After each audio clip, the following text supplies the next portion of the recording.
میں اپنے معمول کے مطابق شام 6 بجے کام سے گھر واپس آیا تھا۔ گھر میں داخل ہوتے ہی میں نے بلند آواز میں سلام دیا۔ میری امی جو اپنے مخصوص تخت پر اونگ رہی تھی، میری آواز سن کر فوراً اٹھ بیٹھی۔ ان کے چہرے کے تاثرات دیکھ کر میں فوراً فکر مند ہو گیا۔ میں ان کے پاس جا کر بیٹھ گیا۔ میری ماں اندھی تھی، اس لیے میرا چہرہ ٹٹول کر دیکھنے لگی۔ مجھے وہ پہلے سے کمزور لگ رہی تھی۔ مجھے موجود پا کر وہ بولی، بیٹا خیریت تو ہے؟ اتنی جلدی واپس آ گئے، کیا کچھ بھول گئے ہو؟ امی کی بات سن کر میں اچنبے سے ان کی جانب دیکھنے لگا۔ میں تو صبح 9 بجے کا گھر سے نکلا، اب واپس آیا ہوں۔ میں امی کے پاس گیا اور ان کے ہاتھ پر بوسہ دے کر بولا، امی میں تو صبح کا ابھی گھر آیا ہوں۔ میری بات سن کر وہ چونکی اور جھٹ سے بولی، نہیں بیٹا، ابھی کوئی آدھا گھنٹہ پہلے تم یہی میرے پاس بیٹھ کر باتیں کرتے رہے تھے اور پھر شائستہ سے بات کر کے تم کسی کام سے باہر نکل گئے۔ میں حیرت سے امی کو دیکھنے لگا، آخر وہ کہنا کیا چاہتی تھیں۔ تبھی میری بیوی کچن سے کھانا لے کر باہر نکلی اور افسردگی سے کہنے لگی، عمران آپ ہی سمجھائے نا اماں کو، میری تو بات ہی نہیں سنتی۔ پورے دن سے ان کی منتیں کر رہی ہوں کھانا کھا لے، مگر یہ بس انکار کیے جا رہی ہیں۔ ابھی یہ تیسری بار ان کی پسند کا کھانا بنا کر لا رہی ہوں، اب آپ ہی انہیں سمجھائیں، بار بار بھول جاتی ہیں۔ کہتی ہیں تم نے کب مجھے کھانے کا پوچھا؟ وہ تو عمران ہے جو مجھ سے کھانے کا پوچھ لیتا ہے، حالانکہ آپ تو اب آئے ہیں۔ بیوی کی بات سن کر میں نے سنجیدگی سے امی کو سمجھایا کہ امی وقت پر کھانا اور دعائیں کیوں نہیں کھاتی؟ آپ اتنی اچھی اور خیال رکھنے والی بہو آپ کو ملی ہے، اس کے باوجود آپ اپنا خیال نہیں رکھتی، نہ اسے رکھنے دے رہی ہیں۔ میری والدہ عمر رسیدہ ہو چکی تھی، اس لیے انہیں بھولنے کی عادت ہو چکی تھی۔ میری امی کچھ دیر کے لیے خاموش ہو گئیں اور بولی کہ میرا دل تمہارے ہاتھوں سے کھانا کھانے کا چاہ رہا تھا، بس شاید اس لیے میں نے بہو کو انکار کر دیا ہوگا، مجھے یاد نہیں۔ امی کی بات سن کر میں مسکرایا اور انہیں کھانا کھلانے لگا۔ میری ماں کی آنکھوں کا نور ختم ہو چکا تھا، انہیں کچھ بھی نظر نہیں آتا تھا، مگر محسوس سب کچھ کر لیتی تھی۔ میرے ذہن میں امی کے وہی الفاظ چل رہے تھے، کیونکہ آج یہ تیسری دفعہ تھا جب امی نے مجھے ایسا کہا تھا۔ اس سے پہلے بھی ایسا ہو چکا تھا۔ مجھے سوچوں میں گم دیکھ کر میری بیوی پوچھنے لگی تو میں نے اسے امی کی بات کے بارے میں بتایا۔ اس نے نظریں پھیر کر ایک سانس خارج کی اور بولی، عمران آپ کے آنے سے پہلے وہ سو رہی تھیں، عمر رسیدہ ہو گئی ہے، اب اماں نے جو خواب میں دیکھا ہوگا اسے ہی حقیقت سمجھ کر ایسا کہہ رہی ہوں گی۔ اب دیکھو نا، خود ہی کہہ رہی ہیں کہ مجھے یاد نہیں کہ میں نے انہیں کھانے کا پوچھا ہے۔ بیوی کی بات پر اس پل میں سر ہلا گیا۔ اگلے روز جب میں کام سے گھر واپس آیا تو پہلے ہی عجیب واقعہ پیش آیا۔ میری امی چھت کے اوپر سے نیچے اترنے والی سیڑھیوں کے قریب کھڑی تھی اور مجھے آوازیں دے کر کہہ رہی تھی، عمران بیٹا، میرے پیروں میں درد شروع ہو گیا ہے بیٹے، اور کتنی دیر مجھے کھڑا رہنا ہوگا؟ شائستہ بہو ذرا سہارا دے کر مجھے بستر تک لے جاؤ، یہ عمران پتہ نہیں کہاں چلا گیا، مجھے یہاں اکیلا چھوڑ کر۔ میرا دل حلق کو آ چکا تھا، اگر امی ایک بھی قدم مزید آگے بڑھاتی تو وہ سیڑھیوں سے نیچے گر سکتی تھیں۔ میں فوراً بھاگ کر ان تک پہنچا اور انہیں وہاں سے ہٹایا۔ میری آواز سن کر شائستہ بھی وہاں خواص باختہ سی پہنچ چکی تھی، مگر سوال تو یہ تھا کہ میری امی وہاں اوپر تک پہنچی کیسے تھیں؟ امی سیڑھیاں اترتے ہوئے فوراً مجھے جھڑک کر بولی کہ پچھلے 1 گھنٹے سے میں یہاں کھڑی ہوں، مگر تم نہ جانے مجھے چھوڑ کر کہاں غائب ہو جاتے ہو نا؟ بہو میری بات کا جواب دیتی ہے نا تم؟ امی کی بات سن کر میں چونکا تھا۔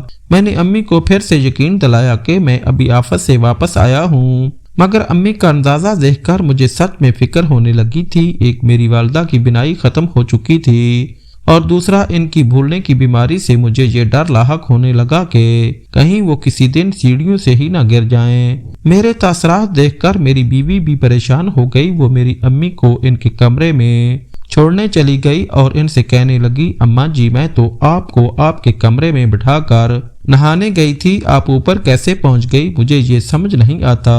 شائستہ میری والدہ سے کہہ رہی تھی، اس کا مطلب شائستہ کو علم نہ تھا۔ میری والدہ کہنے لگی، یہ عمران ہی تو مجھے اپنے ساتھ چھت پر لے کر گیا تھا۔ میری والدہ کو نہ جانے کیا کیا نظر آتا رہتا تھا۔ شائستہ انہیں کمرے میں چھوڑ کر پھر میرے پاس آ کر بولی، دیکھ لی اپنی امی کی حرکت آپ نے، اگر خدا نخواستہ اوپر سے گر جاتی تو میرے ذمے الزام آتا کہ میں نے خیال نہیں رکھا۔ میں اس کی بات سن کر ماتھے پر انگلیاں مسلتا رہ گیا کہ میں اپنی والدہ کی اس بیماری کا کیا علاج کروائیں۔ میں نے کئی اچھے ڈاکٹرز کو بھی دکھایا تھا لیکن وہ کہتے ہیں کہ عمر کا تقاضا ہے۔ مجھے سوچتا پا کر بیوی بولی، آپ زیادہ مت سوچیں، آپ کی ماں کو نظر تو کچھ آتا نہیں، اب عمر کے ساتھ ساتھ انہیں بھولنے کی بیماری بھی ہوتی جا رہی ہے، تبھی وہ ایسا کہتی رہتی ہیں۔ شائستہ کی بات ٹھیک تھی۔ میں نے اپنی ماں کو کھانا کھلایا اور دوائی دے کر سلا دیا۔ میں اسی ششوپنج میں مبتلا تھا کہ تبھی امی اٹھی اور کہنے لگی، بیٹا مجھے دوائیاں دے دو۔ صبح سے نہیں لی، میں بس خاموشی سے ایک سانس خارج کر کے رہ گیا۔ بیوی کا کہنا ہی تھا امی کو بھولنے کی بیماری بڑھ چکی ہے، ورنہ دوا تو میں نے انہیں خود ہی دے دی تھی۔ کچھ دیر بعد میں امی کے کمرے سے جانے لگا تو میری نظر ایک چیز پر پڑی۔ میں تجسس سے بیڈ سے اٹھ کر ڈریسنگ ٹیبل کے پاس گیا جس کی دراز سے میرا پسندیدہ پرفیوم باہر کو جھلک رہا تھا۔ میری عادت تھی کہ میں ایک ہی طرز کی خوشبو لگاتا تھا، میرے پاس ایسے کئی پرفیومز تھے، مگر یہاں امی کے کمرے میں یہ کیسے آیا تھا؟ میں نے سر جھٹک کر اسے بٹھایا اور اپنے کمرے میں آ گیا۔ 2 دن یوں ہی گزر گئے۔ تیسرے دن میرا کام جلدی ختم ہو چکا تھا۔ میں خوشی خوشی گھر کے لیے روانہ ہو گیا۔ میں امی اور شائستہ کو سرپرائز دینا چاہتا تھا۔ میں نے یہی سوچا تھا کہ آج کھانے کے بعد امی کو سلا کر شائستہ کو باہر لے کر جاؤں گا، آئس کریم کھلاؤں گا۔ جب سے ہماری شادی ہوئی تھی وہ گھن چکر بن کر رہ گئی تھی، ہم بہت کم ہی باہر جاتے تھے۔ شائستہ بہت اچھی بیوی ثابت ہوئی تھی، اس نے آج تک مجھ سے شکوہ بھی نہیں کیا۔ میں اسے کیوں باہر نہیں لے کر جاتا؟ میں آتے ہوئے شائستہ کے لیے گلاب اور کلیوں کے گجرے بھی لے آیا۔ ابھی میں گھر میں داخل ہوا ہی تھا کہ اندر سے کچھ آوازیں آنے لگی جنہیں سن کر میرے قدم وہیں رک گئے۔ میری امی کا رویہ سخت ناگوار تھا، وہ شائستہ کو ڈانٹ رہی تھی جبکہ شائستہ خاموشی سے سر جھکائے ان کے سامنے کھڑی تھی۔ میں اندر داخل ہوا تو میری چاپ سن کر امی فوراً خاموش ہو گئیں اور رونے لگیں۔ روتے روتے بولی کہ تمہاری بیوی نے میرے ہاتھ جلا دیے ہیں۔ عمران یہ دیکھو، میں نے اس سے صرف اتنا کہا تھا کہ مجھے بھوک لگی ہے، کچھ کھانے کو دے دو، مگر اس نے میرے ہاتھ گرم استری پر رکھ دیے۔ امی رو رہی تھی مگر مجھے اس وقت ان کی کسی بھی بات کا کوئی اثر نہیں ہو رہا تھا۔ مجھے امی سے یہ امید ہرگز نہیں تھی۔ آدھا کھایا ہوا کھانا ان کے پاس پڑا تھا، کچھ کھانا داغ کی مانند ان کے کپڑوں پر ابھی بھی گرا ہوا تھا۔ رہی بات ان کے ہاتھوں کی تو وہ سرخ تھے، جلے نہیں تھے۔ شائستہ سر چکائے رو رہی تھی اور پھر روتے ہوئے بولی، دیکھ لیا آپ نے عمران، میں نے آپ کی ماں کی ہر خدمت کی۔ عمران، میں نے آپ کی ماں کی ہر خدمت کی، ورنہ کوئی بہو اپنی اندھی اور بلکڑ ساس کی اتنی دیکھ بھال کرتی ہے؟ اس عمر میں انہیں نماز روزہ کرنا چاہیے، مگر یہ جان بوجھ کر آپ کو میرے خلاف کرنے میں لگی رہتی ہیں۔ شائستہ کی بات سن کر میری ماں کا رنگ اڑا، وہ بکھلاہٹ کا شکار ہوتے ہوئے باتیں گھمانے لگی، مگر میں کچھ بھی سنے بغیر اپنے کمرے میں آ گیا۔ میرا سارا سرپرائز اور خوشگوار موڈ اب بگڑ چکا تھا۔ میرے دل میں میری ماں کے لیے اب الجھنیں بڑھنے لگی تھیں۔ میں آنکھوں دیکھی بات کو نہیں جھٹلا سکتا تھا۔ وہی میں نے شائستہ سے امی کی جانب سے معافی مانگی، جس پر وہ تڑپ کر بولی کہ کوئی بات نہیں، وہ بڑی ہیں، عمر کے اس حصے میں ایسا ہو جاتا ہے۔ اس کا اعلیٰ ظرف دیکھ کر میرے دل میں اس کے لیے محبت مزید بڑھ چکی تھی، مگر پھر وہ اداس ہو کر بولی کہ عمران مجھ سے وعدہ کریں کبھی امی کی باتوں میں آ کر مجھ سے بزدل نہیں ہوں گے۔ میں شائستہ سے بے انتہا محبت کرتا تھا، ایسا بھلا کیسے ممکن تھا کہ میں کسی کی بھی باتوں میں آ کر اس سے دور ہوتا؟ میں نے اسے یقین دلایا کہ ایسا کبھی نہیں ہوگا۔ میں اب امی سے بہت کم بات کرتا تھا، صبح باہر جانے سے پہلے مل کر چلا جاتا اور رات کو اگر سرسری سی بات کر کے سو جایا کرتا، مگر ان کا اندازہ ابھی بھی وہی تھا جو مجھے اکثر سوچ میں ڈال دیا کرتا۔ اس شام بھی جب میں کام سے واپس گھر آیا تو میری امی مجھے گھر میں پا کر بولی کہ بیٹا تم اتنی جلدی لاہور سے واپس بھی آ گئے۔ امی کی بات پر میں چونکا اور مسکرا کر بولا کہ آج پھر آپ نے خواب دیکھ لیا ہے۔ میرے سوال پر وہ خاموش ہو گئیں اور پھر کچھ سوچتے ہوئے بولی، نہیں بیٹا، خواب تو نہیں تھا، تم میرے پاس بیٹھ کر باتیں کر رہے تھے شائستہ سے، تم میرے پاس بیٹھ کر بات کر رہے تھے شائستہ سے کہ تم لاہور جا رہے ہو آج رات، اور پھر جیسے ہی لوٹو گے چند دنوں کے لیے شائستہ کو لے کر گھومنے جاؤ گے۔ امی کی اس طویل گفتگو پر میرے اعصاب تنے، یہ خواب تھا یا حقیقت؟ میں نے تو ایسا کچھ نہیں کہا تھا۔ میں نہ چاہتے ہوئے بھی امی کے قریب جا کر بیٹھ گیا اور ہنس کر بولا کہ اور کیا کیا کہا تھا میں نے۔ امی پھیکی سی مسکرائی اور بولی طنز مت کرو بیٹا، جاؤ جا کر آرام کرو، جانتی ہوں تم مجھ پر یقین نہیں کرو گے مگر میرا مذاق مت اڑاؤ، آخر کو ماں ہوں تمہاری۔ امی کے الفاظ مجھ پر تیر کی طرح لگے تھے، میں کچھ کہنا چاہتا تھا مگر الفاظ منہ میں ہی دم توڑ گئے۔ میں بغیر کچھ بولے اپنے کمرے میں چلا آیا۔ میرے دماغ میں کئی خیالات نے جنم لینا شروع کیا تھا۔ میں اب تک کہانی کو ایک رخ سے دیکھ رہا تھا، کیا مجھے دوسرے رخ سے بھی پردہ ہٹانا چاہیے تھا؟ میں ابھی اسی سوچ میں گم ہو چکا تھا، ایک ہی شخص کو روزانہ ایک جیسا خواب بھلا کیسے آ سکتا ہے؟ کچھ تو گڑبڑ ضرور تھی۔ میری ماں میری شادی سے پہلے تو کبھی اتنی زیادہ بہکی باتیں نہیں کرتی تھیں۔ میرا ذہن اس وقت معاف ہو چکا تھا۔ اگلے 2 دن ایسے ہی گزر گئے۔ تیسرے روز جب میں گھر سے کام کے لیے نکلا تو مجھ پر کچھ چوروں کا حملہ ہو گیا۔ وہ مجھ سے گن پوائنٹ پر نقدی اور موبائل چھین کر لے گئے۔ میرا دل بری طرح گھبراہٹ کا شکار ہو چکا تھا۔ میں یوں ہی اداس سا شام کو گھر داخل ہوا تو امی سامنے اپنے مخصوص تخت پر لیٹی ہوئی تھی۔ پیروں کی آہٹ پہچان کر اٹھ بیٹھی اور بولی کون آیا ہے؟ عمران یہ تم ہو نا بیٹا، واپس کیوں آ گئے؟ امی کا وہی سوال اس بار میرا دماغ خراب کر چکا تھا۔ میرا دل پہلے ہی اپنے نقصان پر بجھا ہوا تھا، اس پر امی کے اس سوال نے مجھے غصے سے آگ بھگولا کر دیا۔ میں نے میز پر پڑی تمام اشیاء کو زمین پر پٹخ دیا اور اپنے بال مٹھی میں جکڑنے کے بعد امی کے سامنے ہاتھ جوڑ کر بولا کہ خدا کا واسطہ ہے بس بھی کر دیا کریں، تنگ آ گیا ہوں آپ کے ان سوالوں سے، آپ پوری طرح پاگل ہو چکی ہیں۔ ہر وقت میں آپ کو ہر جگہ نظر آتا رہتا ہوں، آپ کے اس قسم کے بے تکے سوالوں نے میری زندگی عذاب بنا کر رکھ دی ہے۔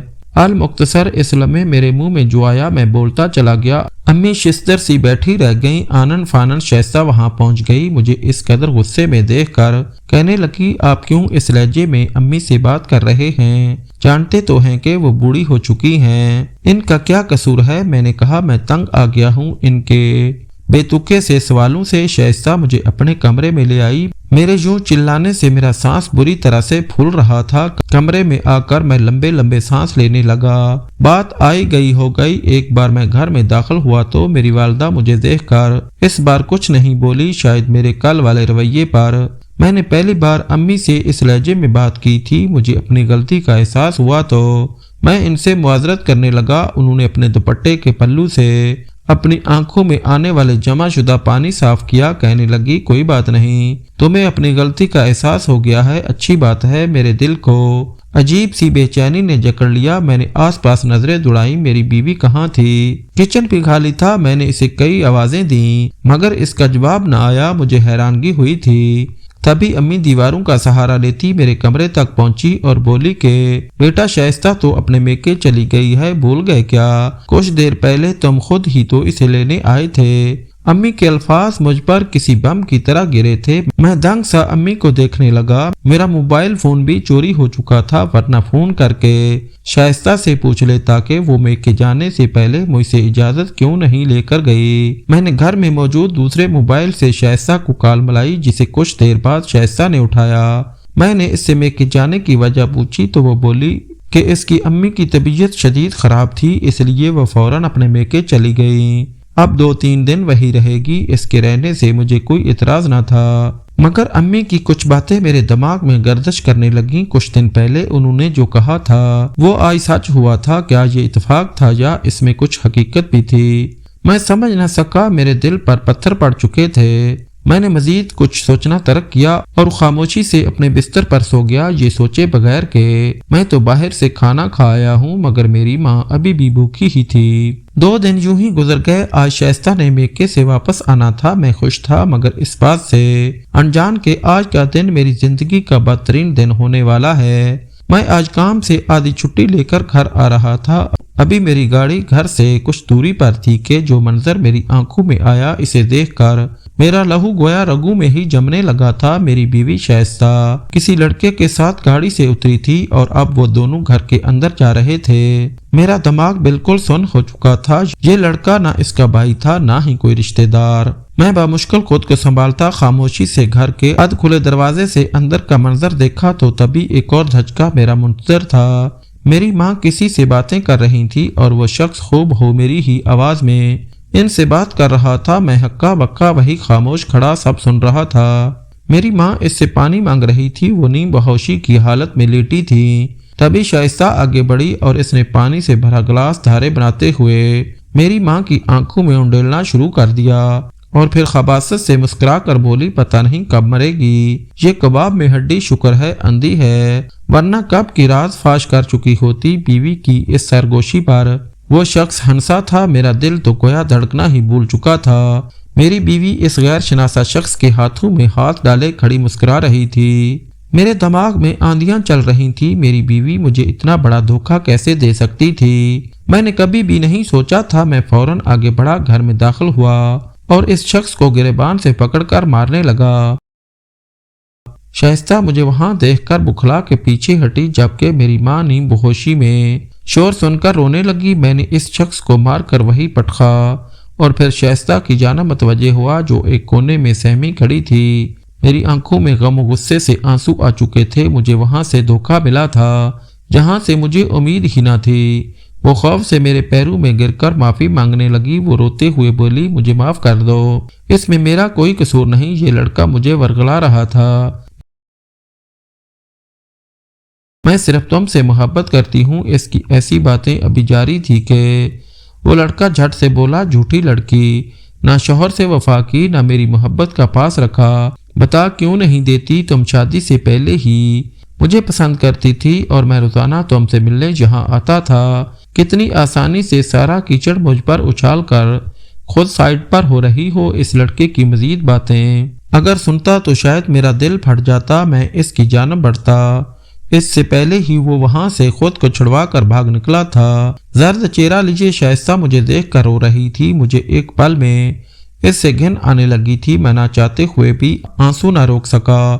شائستہ کبھی میری ماں کے پیروں میں گر رہی تھی تو کبھی میرے پیروں میں گر کر گڑ گڑا رہی تھی۔ اس کی خاطر میں نے اپنی ماں پر شک کیا تھا۔ میں نے کپ کپاتے لبوں سے اسے صرف اتنا کہا کہ تم اس قابل نہیں رہی اب کہ میں تمہیں تھپڑ مارنے کے لیے اپنا ہاتھ گندا کروں۔ تم نے میرے ساتھ خیانت کی ہے، میری ماں کو ستایا ہے اور مجھے ان کے خلاف کیا ہے۔ میں نے اپنی بیوی کو اسی وقت گھر سے نکال دیا۔ واپس آ کر روتے ہوئے اپنی ماں کو پانی پلایا اور پھر ان کے قدموں میں گر کر اتنی ہی دیر روتا رہا۔ میں نے ان کی باتوں پر یقین نہیں کیا تھا، جبکہ وہ مجھے ہر بار سچ بتاتی رہیں۔